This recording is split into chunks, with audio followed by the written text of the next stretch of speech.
चीज़ को लिखा करता है। पैगम्बर अलैहिस्सलाम को पता चलता है, सहाबा मना करते हैं। मेरे नबी फरमाते हैं, ऐ सहाबी हर चीज़ को लिखा करो। वल्लज़ी नफ्सी बियदिही, उस ज़ात की कसम जिसके हाथ में मोहम्मद मुस्तफ़ा सल्लल्लाहु अलैहि वसल्लम की जान है। फरमाया मा यखरुजु मिन्हु इल्ला हक़्क़ुन, अल्लाह के नबी सल्लल्लाहु अलैहि वसल्लम की ज़ुबान मुबारक से याद रखो, सिवाय हक़ के और कुछ निकलता ही नहीं है।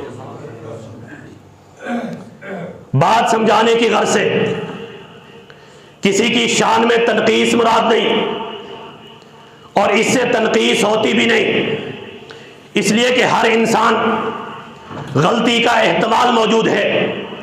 बड़े से बड़ा है, छोटे से छोटा है, उसकी बात कुरान नहीं है, उसकी बात नबी का फरमान नहीं है।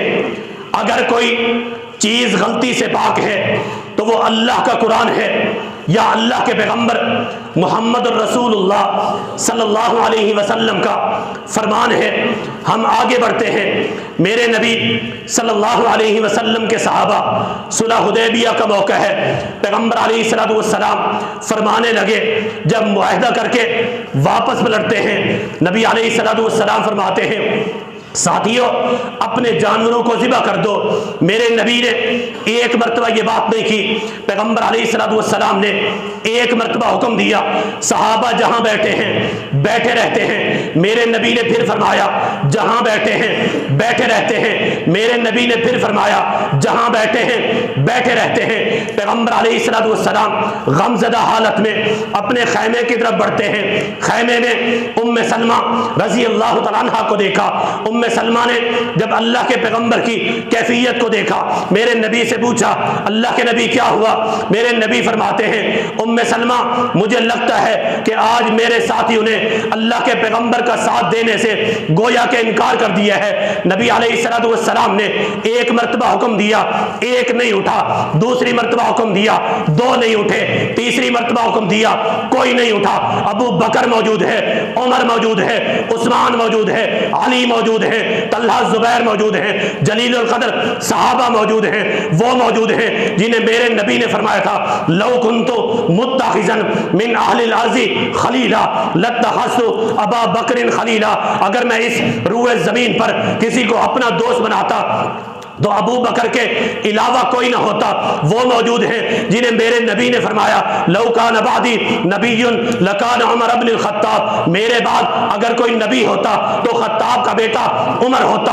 वो मौजूद हैं जिनके बारे में मेरे नबी ने फरमाया, मा ज़र्रा उस्मान मा अमिल बाद अल-यौम, आज के बाद अगर उस्मान अमल ना भी करे तो रब ने उसके खाते में जन्नत को लिख दिया है। वो मौजूद हैं। जब पूछा गया अल्लाह के नबी जन्नत के सारे दरवाजे जिसे अपनी तरफ बुलाएंगे वो कौन है, मेरे नबी ने फरमाया था, बल अर्जु अन तकून मिनहुम, अबू बकर वो तू ही है। वो मौजूद हैं। कहा अल्लाह के नबी सल्लल्लाहु अलैहि वसल्लम हमारा ये मासूम बच्चा ले जाएं, आप जंग पे जा रहे हैं। अल्लाह के नबी ने फरमाया इस मासूम बच्चे का क्या करेंगे? कहा अल्लाह के नबी जब आपकी तरफ तीर आए, आपकी तरफ तलवार आए, आपकी तरफ कोई हमला हो, इस मासूम बच्चे को ढाल के तौर पर पेश कर देना, ये मासूम बच्चा कट जाएगा। हम इस बात पर माँ बाप गफल कर गए कि अल्लाह के नबी के दिफा में हमारा बेटा शहीद हुआ है। कहा अल्लाह के नबी सल्लम ने कहा, उम्मे सलमा मुझे लगता है आज इन अजीम लोगों ने नबी का साथ देने से गोया के इनकार कर दिया है। जब पैगंबर अलैहिस्सलाम हुक्म देते हैं, कहा साथियों रब के रास्ते में खर्च करो, घर का सारा सामान लुटा देते हैं, आधा सामान ले आते हैं, अल्लाह और उसके रसूल की सिवाय मोहब्बत के कुछ छोड़ते नहीं हैं। उम्मे सलमा फरमाने लगी, अल्लाह के नबी मुमकिन है कि वो सहाबा आपकी बात को समझे ना हो, ऐसा मुमकिन नहीं है कि अल्लाह के नबी का साथ छोड़ दे, ऐसा मुमकिन नहीं है। वो तो ऐसे अजीब हैं, पत्ते खाने पड़े तो उन्होंने खाए, पत्ते खाने पड़े उन्होंने खाए, पत्थर बांधने पड़े उन्होंने बांधे, भूखा रहना पड़ा भूखे रह गए। अल्लाह के नबी सल्लम का दिफा करते करते बैक वक्त साथ साथ सहाबा अंसार सहाबा करते चले गए नबी के दिफा में। कहा अल्लाह के नबी ऐसा हो नहीं सकता, मुमकिन है वो ये समझे हों कि अल्लाह के नबी सल्लम हमारा इम्तिहान ले रहे हैं। आप ऐसा करें, आपका अपना जानवर खैमे के साथ बंधा हुआ है, आप पहले अपने जानवर को ज़िबा करें, फिर देखें कि अल्लाह के नबी सल्लम पर जाने लुटाने वाले अल्लाह के नबी सल्लम के हुक्म की तामील करते हैं या नहीं करते। मेरे नबी सल्लल्लाहु अलैहि वसल्लम ने अपने जानवर को ज़िबा किया। तवज्जो, हदीस में आता है नबी अलैहिस्सलातु वस्सलाम हमें चेक कर रहे हैं, मेरे पैगंबर का अपना जानवर बंधा हुआ है, वो ये देखना चाहते हैं कि ये घरों को लौटना चाहते हैं या आगे बढ़ना चाहते हैं।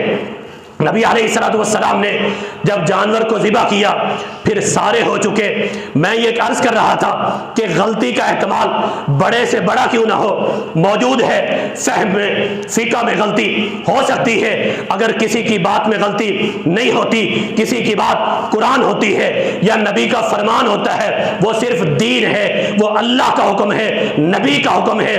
वो गुस्से में बात करे तो भी दीन है, वो खुशी में बात करे तो भी दीन है, वो हंसते हुए बात करे तो भी दीन है, वो गुस्से में बात करे तो भी दीन है, वो अपनों के साथ बात करे तो भी दीन है, वो बेगानों के साथ बात करे तो भी दीन है। क्यों? वमा यंतिकु अनिल हवा इन हुआ इल्ला वह्यु यूहा। हजरत उमर रज़ी अल्लाह तआला अन्हु, इनके मनाक़िब व फ़ज़ाइल में किसको शक है? मेरे नबी ने फरमाया था, उमर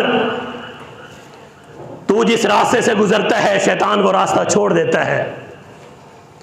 जब पैगंबर अलैहिस्सलातु वस्सलाम ये दुनिया छोड़ते हैं तो कहने लगे, वल्लाही मा मात रसूलिल्लाह, अल्लाह की कसम अल्लाह के नबी सल्लल्लाहु अलैहि वसल्लम पर मौत नहीं आई। अबू बकर सिद्दीक रज़ी अल्लाह तआला अन्हु तशरीफ लाते हैं, सही बुखारी की हदीस है। कहा उमर बैठ जाओ, हजरत उमर रज़ी अल्लाह तआला अन्हु बैठे नहीं। फिर फरमाया बैठ जाओ, नहीं बैठे।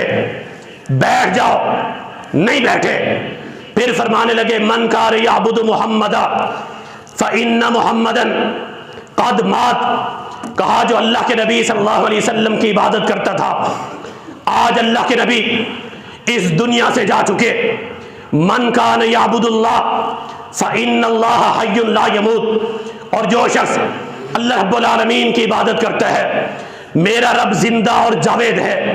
हुवल अव्वलु वल आखिरु वज़ ज़ाहिरु वल बातिन, वो अव्वल से आखिर तक है, उस पर कभी मौत नहीं आती। ये अबू बकर सिद्दीक रज़ी अल्लाह तआला अन्हु का अपना फहम था, जो बात कर रहे थे, लेकिन फिर भी वो नहीं बैठे। लेकिन जब कुरान करीम की आयत पढ़ी, कहा वमा मुहम्मदुन इल्ला रसूल क़द खलत मिन क़ब्लिहि रुसुल अफ़ा इम माता औ क़ुतिला इंक़लबतुम अला अअक़ाबिकुम व मन यनक़लिब अला अक़िबैहि फ़लन यज़ुर्रल्लाह शैया। कहा अल्लाह के नबी सल्लल्लाहु अलैहि वसल्लम अल्लाह के रसूल हैं, इनसे पहले कई रसूल गुजर चुके, अगर इन पर मौत आ जाए या इनको शहीद कर दिया जाए, क्या तुम फिर जाओगे? कहा जो फिर जाएगा वो रब का नुकसान नहीं बल्कि अपना नुकसान करेगा। दलील के तौर पर एक और आयत पढ़ी, कहा इन्नका मय्यितुन व इन्नहुम मय्यितून। पैगंबर अलैहिस्सलातु वस्सलाम के चेहरे अधर का बोसा लिया। बोसा लेने के बाद फरमाने लगे, अल्लाह रब्बुल आलमीन आप पर 2 मरतबा मौत को जारी नहीं करेगा। हजरत फारूक आजम रजी अल्लाह तआला अन्हु बैठे नहीं। हदीस में आता है, जब कुरान करीम की आयत सुनते हैं बेहोश होकर गिर पड़ते हैं, फिर ये कहते हैं कि मेरी टांगों ने मेरे जिस्म का बोझ बर्दाश्त करने से इनकार कर दिया। कहा कुरान करीम की आयत हम पढ़ते रहते थे, सुनते रहते थे, लेकिन हमने कभी गौर नहीं किया था कि इसका मतलब यही है। जब ये पढ़ते हैं बेहोश होकर गिर पड़ते हैं, कौन उमर है? वो उमर है जिसे मेरे पैगंबर ने फरमाया मेरे बाद नबी होता तो उमर होता। हजरत ज़ैनब फरमाती है कुरान उतरता हमारे घर में, लेकिन मशवरा फारूक आजम का होता। कोई बात इस रूए ज़मीन पर करते, अल्लाह रब्बुल आलमीन उसे कुरान बनाकर नाज़िल कर देता। तकरीबन 17 आयात कुरान करीम के अंदर ऐसी मौजूद हैं जो फारूक आजम रजी अल्लाह तआला अन्हु के मशवरे से कुरान में नाजिल हुई है। लेकिन बताने का मकसद यह है, फहम में गलती का एहतमाल मौजूद है। जिसके फहम में गलती नहीं होती, जिसकी बात में गलती नहीं होती, जिसके कौल में गलती नहीं होती, जिसके फेल में गलती नहीं होती, जिसका कौल शरीयत होता है, जिसका फेल शरीयत होता है, जिसकी बात शरीयत होती है, जिसका हुक्म शरीयत होता है, वो सिर्फ और सिर्फ कायनात के इमाम मोहम्मद रसूलुल्लाह सल्लल्लाहु अलैहि वसल्लम है। सही बुखारी की हदीस उठाई है, मेरे नबी के अजीम सहाबी अबू बकर सिद्दीक रजी अल्लाह तआला अन्हु, एक शख्स आते हैं, कहा अल्लाह के नबी, मैंने एक ख्वाब देखा है, आसमान पर बादल का टुकड़ा है, उससे घी और शहद टपक रहा है, हम देख रहे हैं लोग उसे अपने हाथों में ले रहे हैं, किसी के पास कम आ रहा है, किसी के पास ज्यादा आ रहा है। फिर हम इतने में देखते हैं एक रस्सी आसमान से नमूदार होती है, फिर एक शख्स उसे पकड़ता है, वो भी आसमान पे चला जाता है, दूसरा पकड़ता